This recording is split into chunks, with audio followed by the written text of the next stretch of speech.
Hi folks, we need to machine this part. It's a relatively simple part with one exception, which is the third op. We've got to put this shelf on there, and there's not really a natural or easy way to hold the part such that that shelf or that machined area is normal to or perpendicular to the spindle. So I have an idea. Can we create a laser cut acrylic jig that will let us do this quickly? And there's one awesome added perk or benefit to doing this way if it works, not to mention it could really help us with not only this part but some other parts in the future. So let's walk through how we do this and make this. It's kind of like making a soft jaw. Welcome to another Fusion Friday.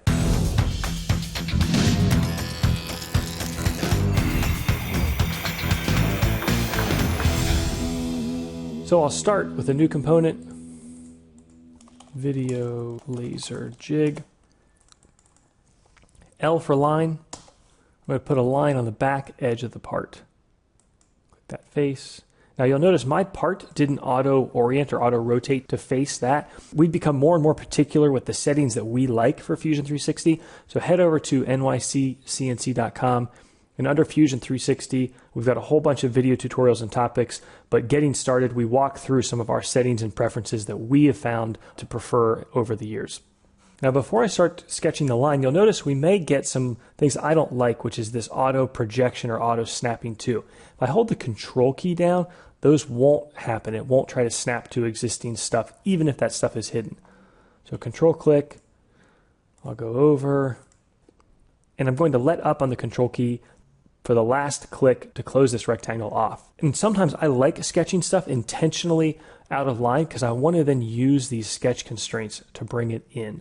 In other words, it may sound like a nit, but I don't want this bottom line to be a horizontal line. Even if that's right, I'd rather use this parallel constraint. And remember, the way Fusion works is the first thing is always linked to the second thing. So I want this line to inherit the parallelism from this line right there. And when I do that, it auto projects that in with the purple, which I'm fine with. And make sure this bottom edge, which is going to sit on our vise body, is parallel to that face, which is the most important thing for this part. I'll do some perpendicular constraints to tidy this up. D for dimension, we'll say it's a 5-inch piece of acrylic by 1.5. And then I'm going to use that point just to lock my acrylic in place relative to the rest of this part. Now I'm going to hit P on my keyboard, and I need to project in this edge and the bottom edge. I prefer to see the glass half full. This is one of those things I wish, and I suspect it will eventually get better, which is that I can't easily trim this up. I'd like to use what are called partial projections. What I mean by that is I'd like to be able to hit the T key for trim, sketch, trim, and trim this line down. But here's the thing, I don't even need to here. It's not even important. I've got the shape that I need here. We're going to do one more thing, which is I'm going to add a rectangle.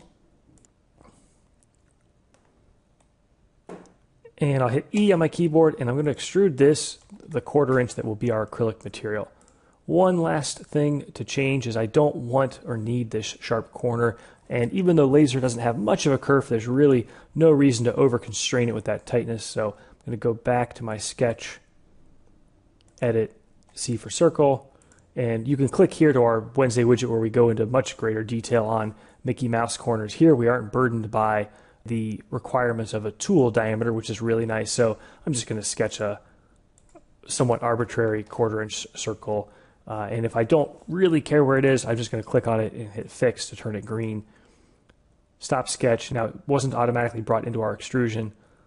So at the bottom of your screen, I will right click, edit feature, hold your control key, and you can basically deselect that cutout like so. And you know what would be nice would be even to add a couple of fillets again for stress risers.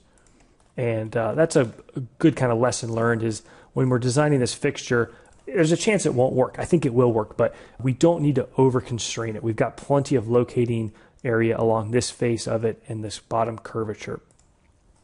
So why did I add the square? Well, my thought is it's going to let me check the laser cut accuracy of our jig. And if it's a problem, I can maybe adjust it or recut it, or maybe just compensate. The other thing I like about this design is that when we go to machine this final op, it's really quick. All we've got to do is a 2D contour that's going to walk the end mill along that shelf. But if you look at the part, I don't have a natural spot to find my XY0 or even my Z0. I goofed. Let me go fix my extrusion. It went the wrong way. Not a big deal. Negative 0.25. By modeling that, and we would have two of these, one on each side as we squeeze this part in a hard jaw. And again, we're actually going to make this part as a Wednesday widget. What I can do is I can actually set my origin as a selected point of the piece of acrylic right here. So that's going to let me use a very easy to access and hopefully consistent, again, just a nice workflow of locating on my fixturing for X and for Z, and the Y is the coplanar face between here and here, so I could use any face of either the jaw or the part on Y. So that's our thought. Stick around for upcoming Wednesday widget where we'll see if it works. Hope you guys learned something. Hope you enjoyed. See you next Friday.